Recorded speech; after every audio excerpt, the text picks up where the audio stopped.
Merci pour votre présence, votre attention.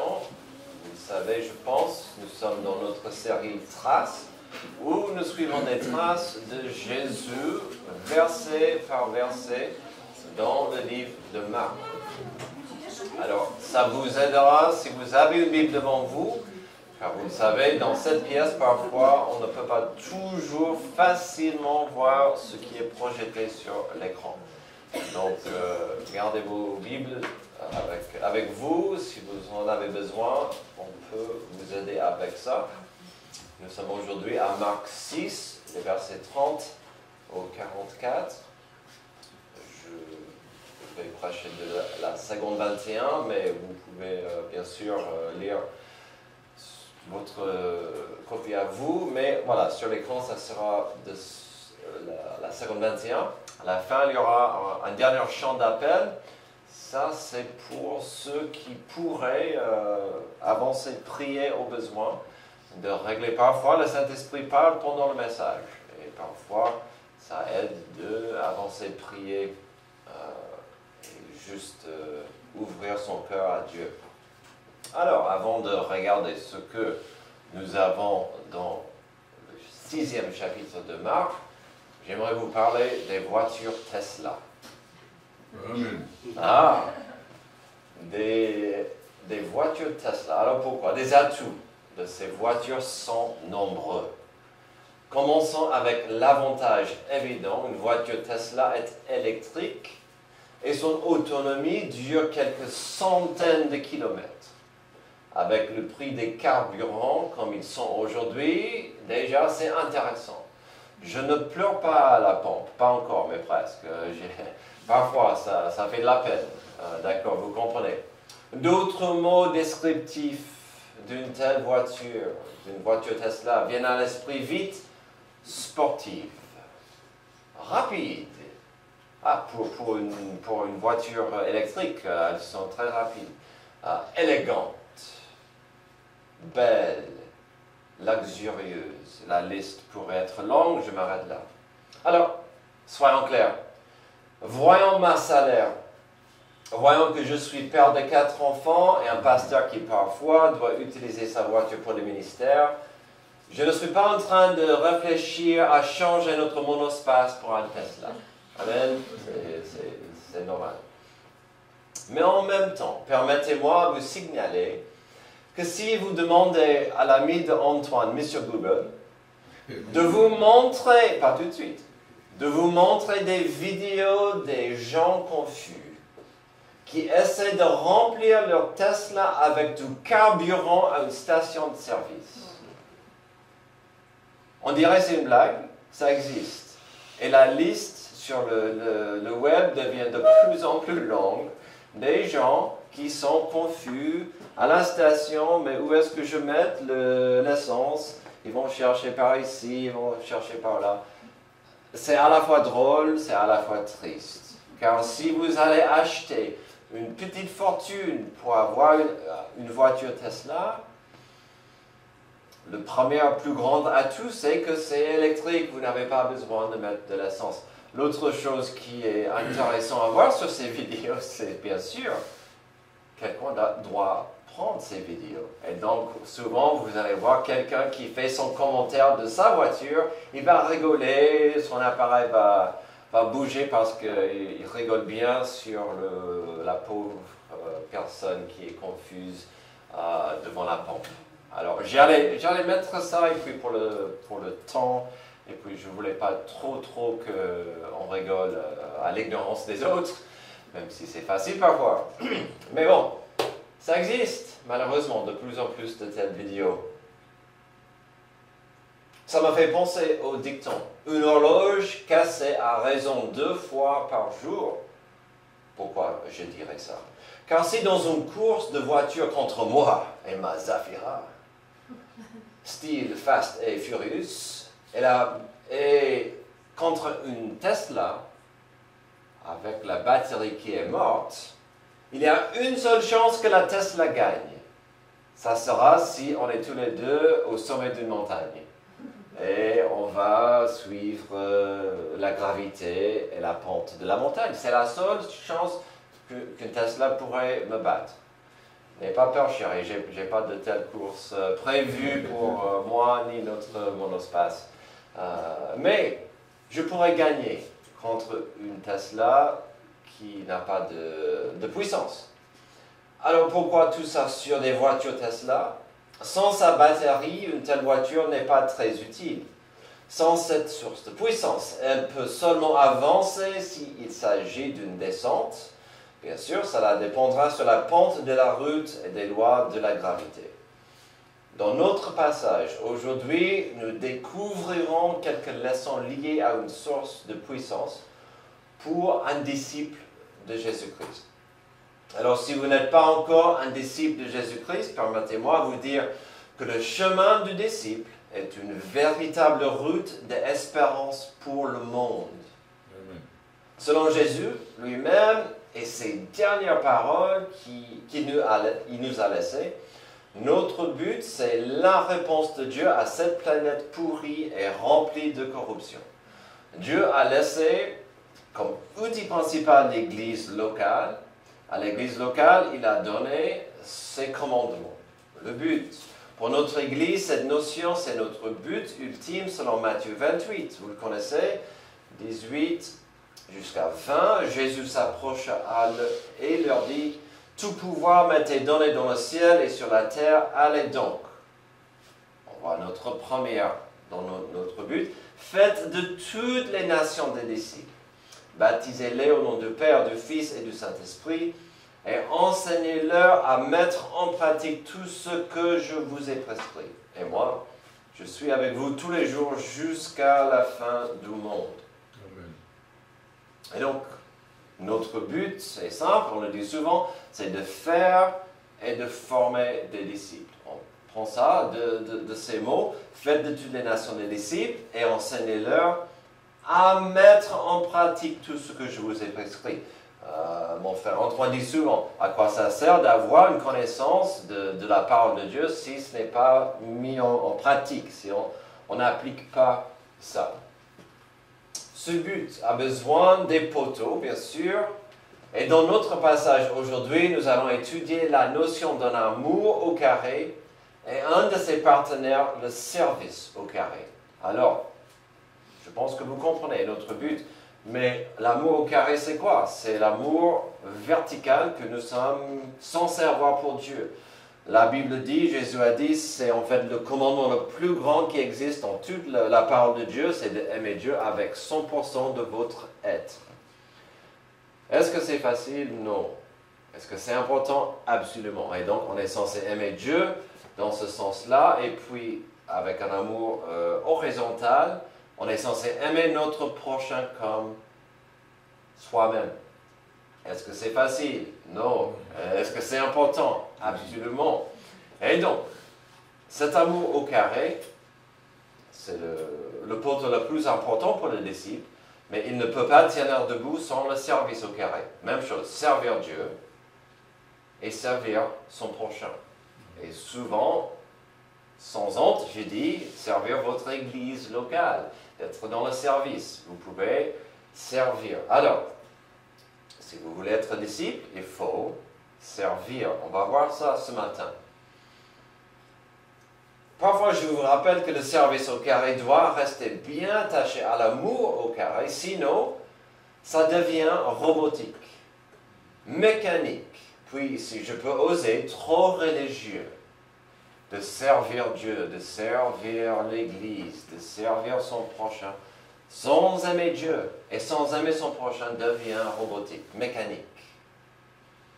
Surtout l'idée que nous allons voir certaines de ces notions dans notre passage d'aujourd'hui, surtout l'idée que vous pouvez donner sans aimer, mais vous ne pouvez pas aimer sans donner.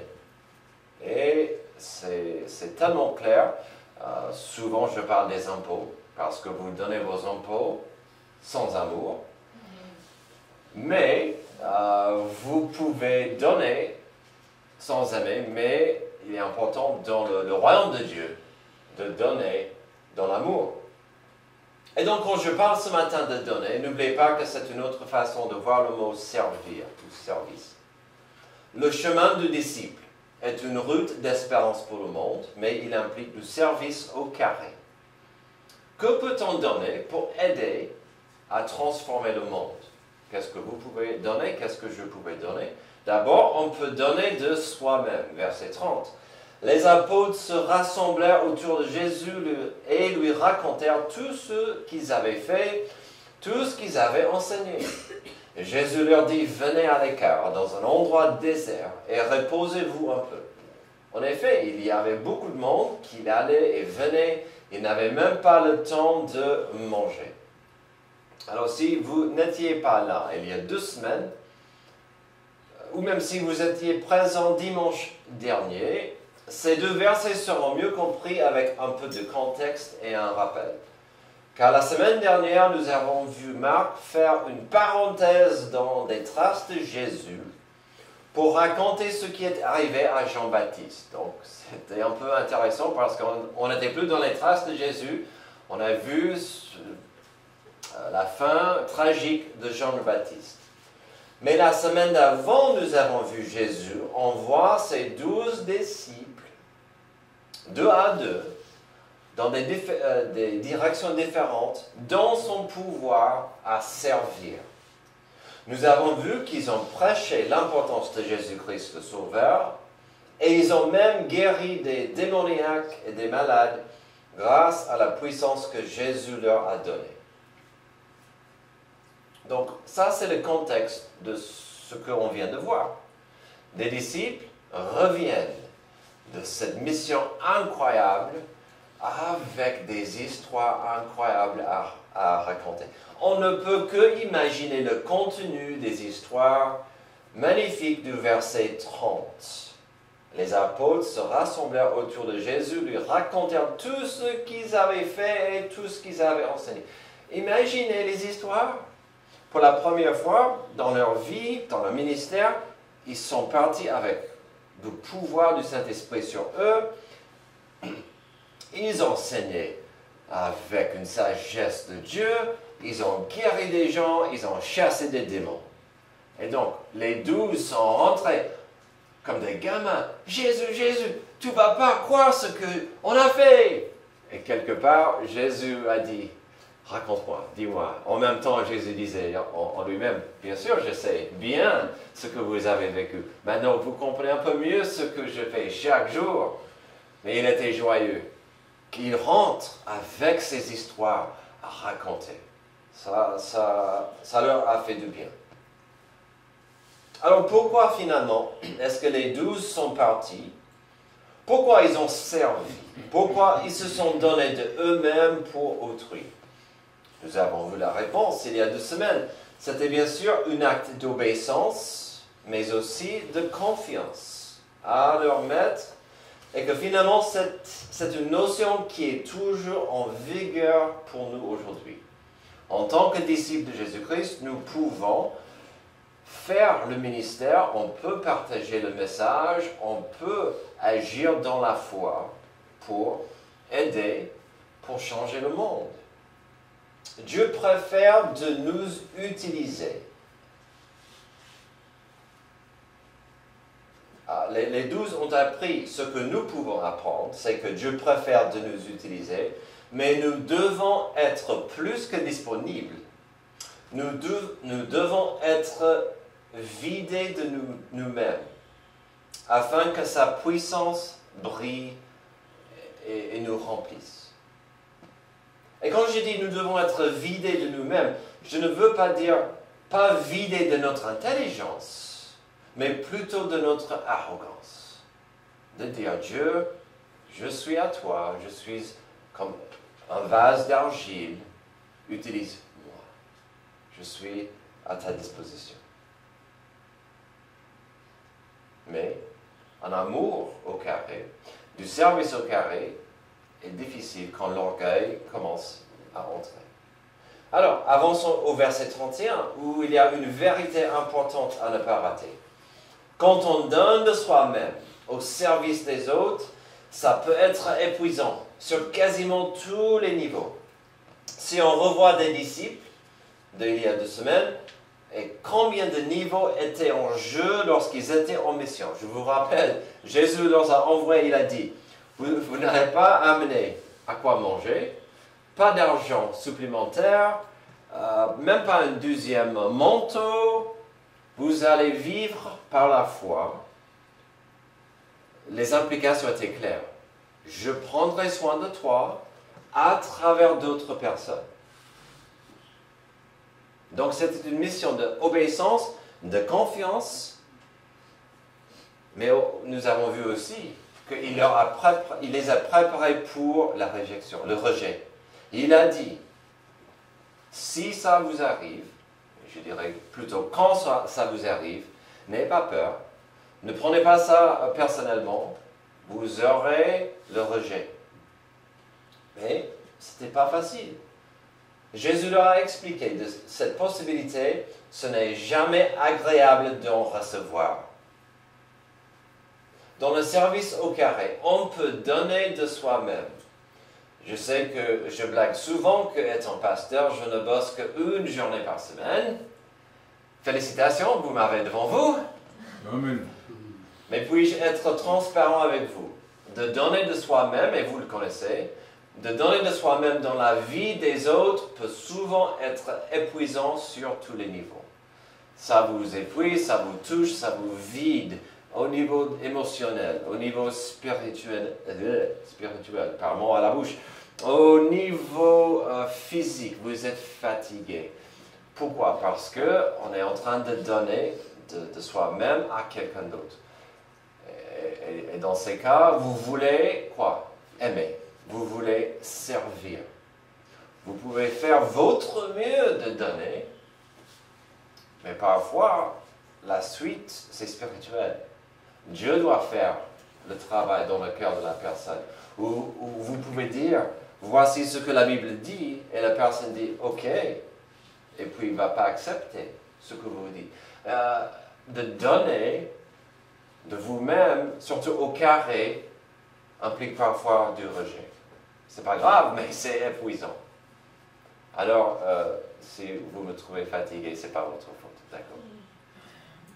Même pas la faute d'Alia, qui avait une fête d'anniversaire qui a duré longuement, il y a 2 jours. C'est pas... Non, mais je veux que vous compreniez.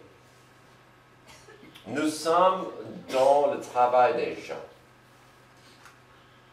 Et quand vous travaillez, vous essayez d'investir dans les gens avec l'amour de Dieu.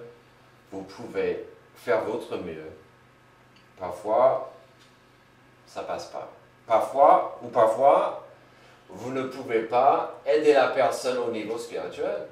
Je dis souvent, c'est comme vous semez pour une plante. Vous arrosez, vous arrachez des mauvaises herbes, mais si vous essayez de tirer sur les racines pour que ça aille plus vite, ça ne va pas fonctionner. Et donc, tout ça pour dire, ce n'est pas toujours facile.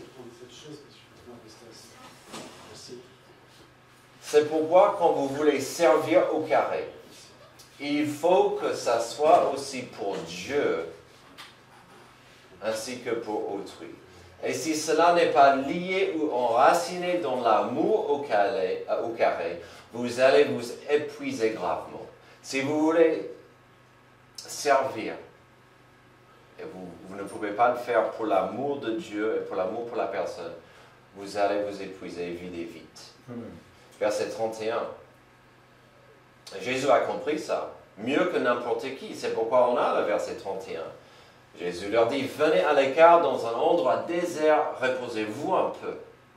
En effet, il y avait beaucoup de monde qui allait venir, ils n'avaient même pas le temps de manger. Jésus comprenait que ses disciples avaient besoin parfois du repos. En parlant de repos, je vais risquer maintenant d'offenser quelques sensibilités. Sachez que ce que je dirai dans quelques secondes n'est pas ciblé à une personne ou des gens en particulier. Si ce que je dirai ensuite vous gêne, amène ça au Saint-Esprit à la fin du culte, ou à moi si vous voulez, mais le repos, ce dont l'enfant adoptif de Dieu a besoin, inclut et fait partie d'être en famille le dimanche matin quand c'est absolument possible. La réponse à la fatigue ou l'épuisement, ce n'est pas de rester au lit ou devant un écran le dimanche matin. Je ne dis pas ça d'une position légaliste, parce que je veux que vous gagnez des points, et je veux que les chaises soient remplies. Je dis ça pourquoi? Je dis ça d'une position d'un berger qui comprend que des brebis dans un troupeau ont besoin d'être ensemble, afin de profiter de l'ensemble du groupe. Et puis, Paul, quand il a parlé de l'Église à 1 Corinthiens, il a dit que l'Église c'est un corps vivant. Et le corps a besoin de tous les membres. Et quand un membre va mal, tout le corps va mal. Quand un membre est absent, le corps n'est pas en équilibre. Alors, je comprends qu'on doit bosser parfois le dimanche. Moi aussi, d'ailleurs. On comprend qu'on est malade, parfois, le dimanche. Il y a des choses qui arrivent. Mais je vous encourage. Merci, ma fille, pour être présente parmi nous. Je comprends.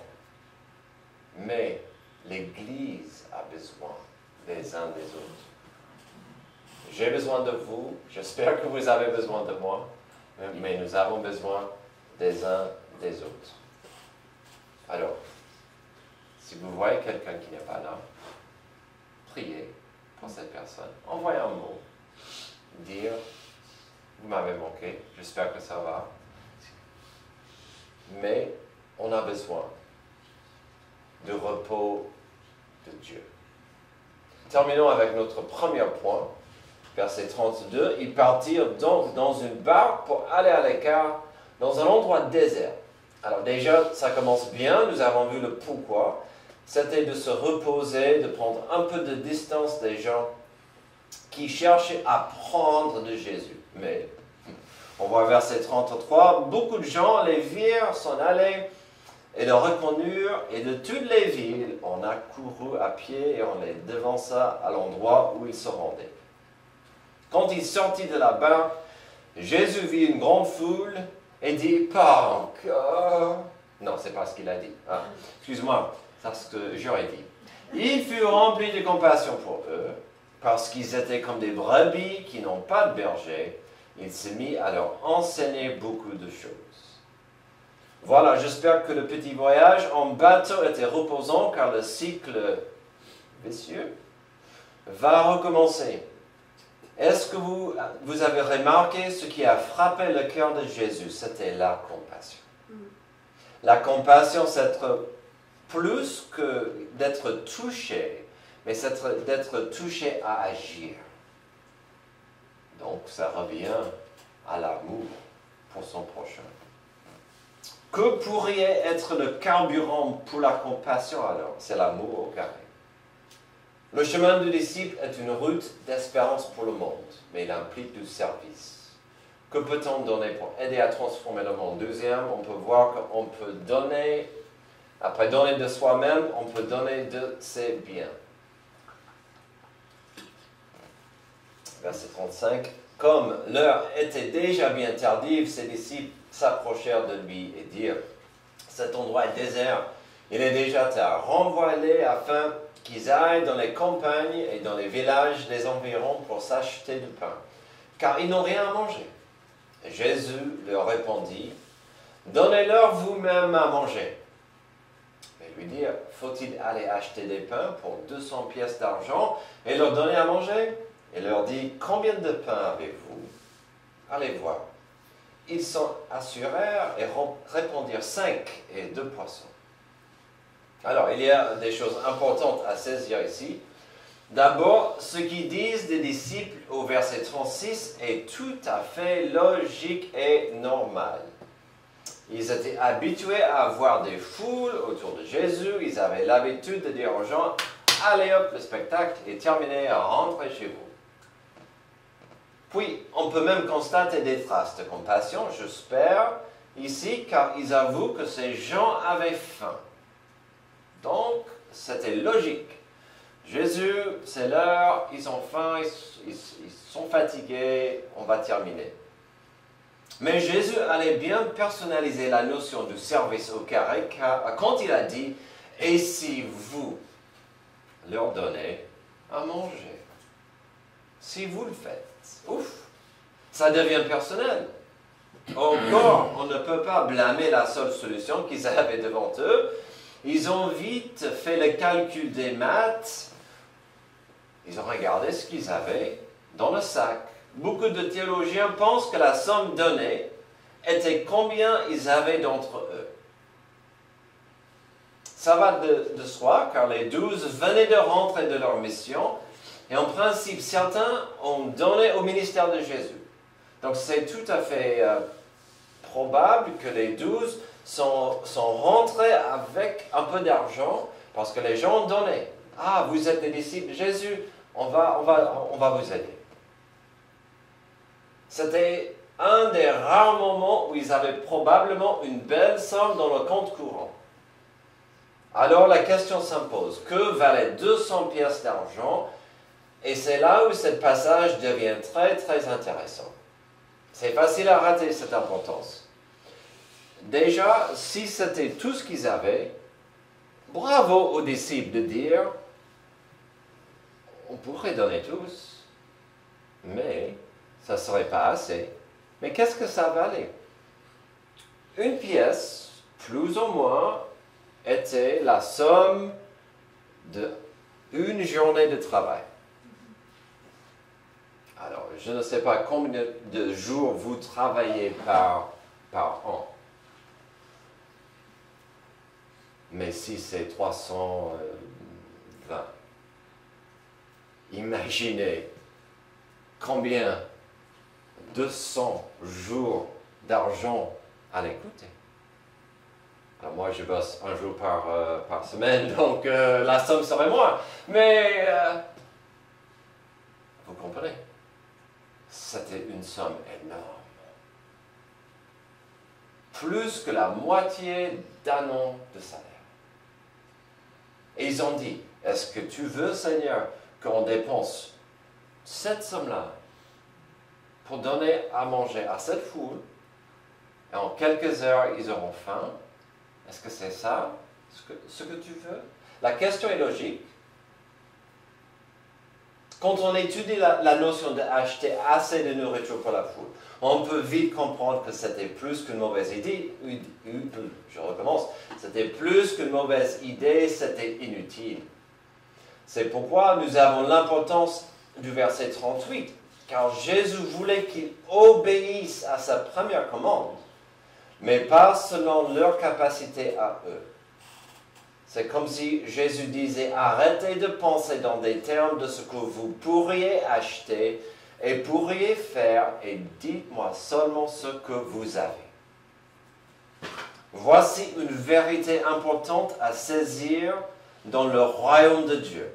Quand Dieu veut agir et il veut vous utiliser, seriez-vous disponible à donner de vos biens? Et je ne parle pas que de l'argent. Vos efforts, votre temps, votre argent bien sûr, vos prières, si j'ose le dire, votre service. Seriez-vous disposé à donner votre orgueil, vos peurs, votre sagesse qui dit que vous savez mieux que Dieu? Cela nous mène à notre dernier point. Qu'êtes-vous prêt à donner à Dieu pour aider à transformer le monde? On doit donner son obéissance. Verset 39, alors il leur ordonna de les faire tous asseoir par groupe sur l'herbe verte.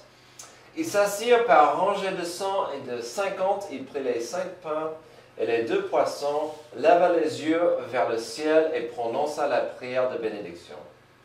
J'espère que vous comprenez, il a exigé, il a demandé l'obéissance avant le miracle. Il a dit, mes chers amis, mes disciples, j'ai des responsabilités pour vous, j'aimerais que vous obéissiez.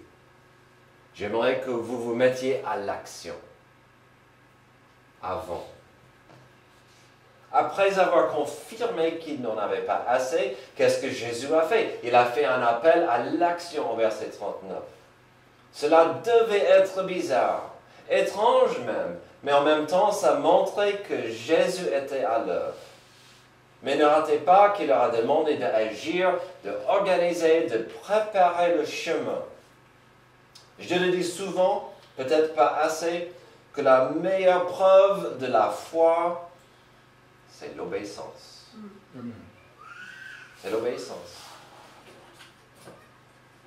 Si la seule chose qui plaît à Dieu, selon Hébreux 11, c'est la foi, ben il faut le montrer par des actions.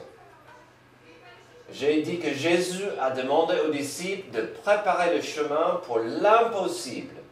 Et ils en avaient besoin, car la prochaine chose dans ce processus, c'était de tout mettre dans les mains de Jésus au verset 41. Le processus, la direction est intéressante. Le verset 41. Il prit les 5 pains, les 2 poissons, leva les yeux vers le ciel et prononça la prière de bénédiction. Il a donné grâce verticalement à son Père, puis il a fait la suite. Quel rappel que nous avons ici. Jésus n'a jamais voulu agir indépendamment de son Père. Le service au carré qui reste lié à l'amour au carré va toujours honorer le Père. Toujours. Il y a une vérité ici que je ne veux pas que vous ratiez. Jésus a voulu que ses disciples arrivent à comprendre qu'il n'y avait rien qu'ils pouvaient faire dans leur force.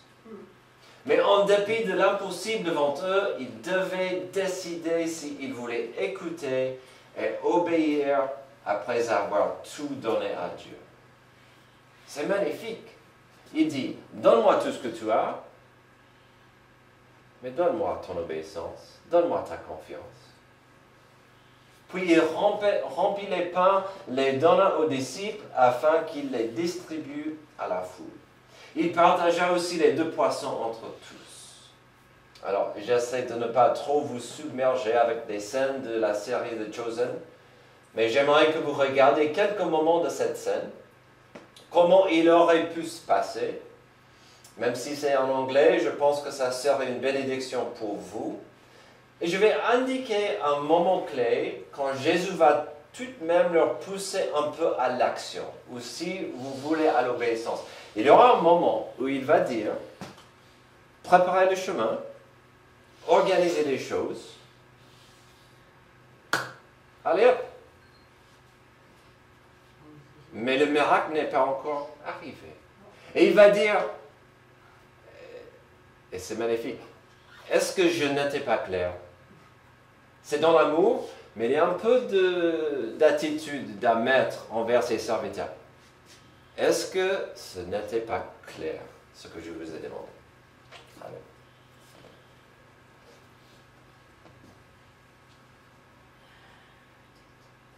Yes. This is wonderful bread, Telemachus. I know something enough.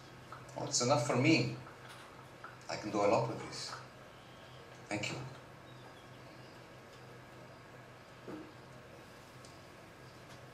Blessed are you, Lord our God, King of the universe, who brings forth bread from the earth.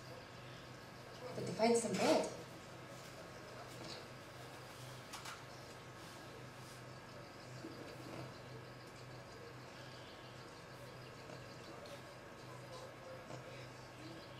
Feed them. Donne-leur à manger. What has changed? Are we organize the people into groups of 50 and 100? Gather up 12 baskets to distribute the loaves of fish. Au boulot. Was I unclear? Voilà. Est-ce que j'étais pas clair? No. This feels familiar. Maybe. Let's go.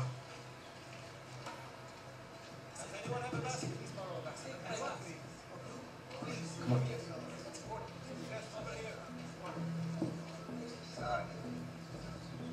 feed them. Yes. There, you take some. There. Just eat some. Give me some. Yeah. There. What needs some?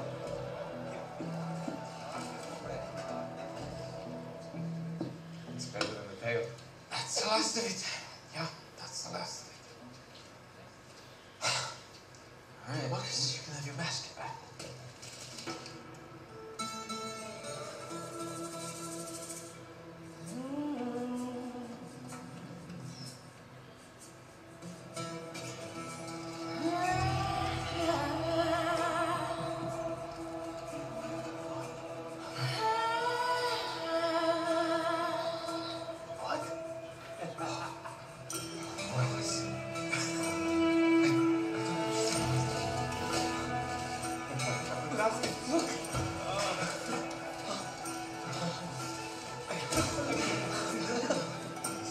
Is your basket full? You see this? You see all this?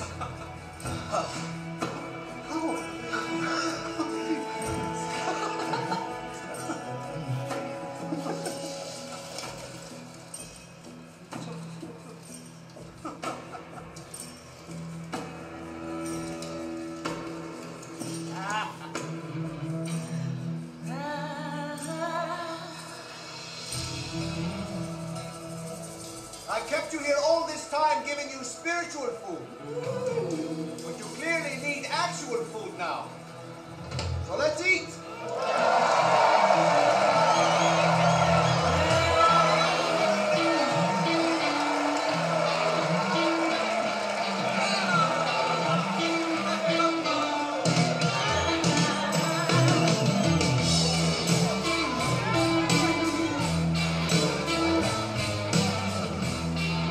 Merci. Tous mangèrent, verset 42, et furent rassasiés.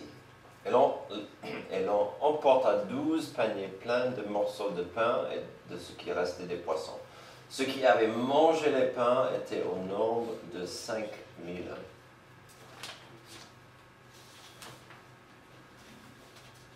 Avant de passer à l'imagerie magnifique et puissante, parlons de ce qu'on a ici. Des milliers de gens ont bien mangé, il en restait 12 paniers. Y a-t-il une signification à cela? Oui et non. Il y avait 12 disciples, peut-être 12 pour chaque tribu d'Israël. On ne sait pas. La Bible n'en dit pas plus que ça, mais c'est poétique, c'est beau à voir. Puis il y a la notion que Jésus a pourvu assez pour tout le monde, sans gâter des gens, mais sans gâcher de la nourriture.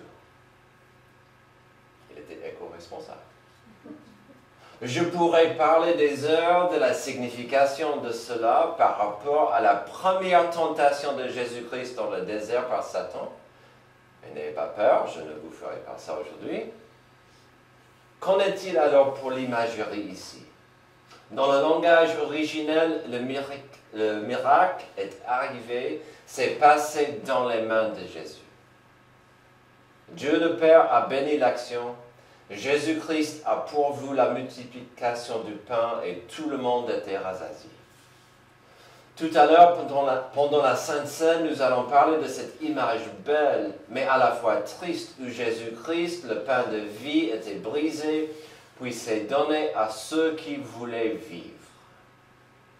Et Jésus, le pain de vie, sera toujours assez et suffisant pour ceux qui viennent à lui dans le besoin. Dans les passages à venir, nous allons découvrir Jésus en train d'être plus ouvert à montrer au monde qui il était vraiment, le Messie et le Seigneur. Mais malheureusement, nous allons aussi découvrir que souvent la nature humaine n'est pas impressionnée par des signes si la foi n'est pas en train de s'ouvrir dans le cœur. Ce passage nous laisse avec quelques défis, quelques questions, peut-être même quelques obstacles. Il n'y a rien de plus important dans ce monde que d'être un disciple de Jésus-Christ. sur son chemin en train de devenir plus comme lui. Et en chemin, il n'y a rien de plus important que d'amener d'autres avec nous. Suis-je prêt à donner moi-même à Jésus-Christ? Suis-je prêt à donner mes biens à Jésus-Christ? Suis-je prêt à donner mon obéissance à Jésus-Christ? Certes, toutes ces choses sont importantes et nécessaires, mais comme une voiture sans une batterie, notre vie spirituelle doit être basée et motivée par l'amour de Dieu. Comme l'apôtre Jean a dit dans son épître 1 Jean 4, 18 à 19, « Il n'y a pas de peur dans l'amour, au contraire. L'amour parfait chasse la peur, car la peur implique une punition. Celui qui éprouve de la peur n'est pas parfait dans l'amour. Quant à nous, nous l'aimons parce qu'il nous a aimés premiers. » Pendant notre chant d'invitation, je vous encourage d'analyser votre amour au carré, votre amour pour Dieu, votre amour pour votre prochain. Après ça, le service et la fidélité, ces choses vont tomber en place. Prions. Merci Père pour cette magnifique histoire qui nous raconte, oui, bien sûr, de ta puissance, mais aussi l'importance de notre obéissance, d'agir par la foi face à ce qui est impossible, face aux épreuves. Tu veux voir notre service. Bénis ces moments, que ta parole brûle dans nos cœurs. C'est dans le nom de Jésus que je prie. Amen. Levez-vous s'il vous plaît pour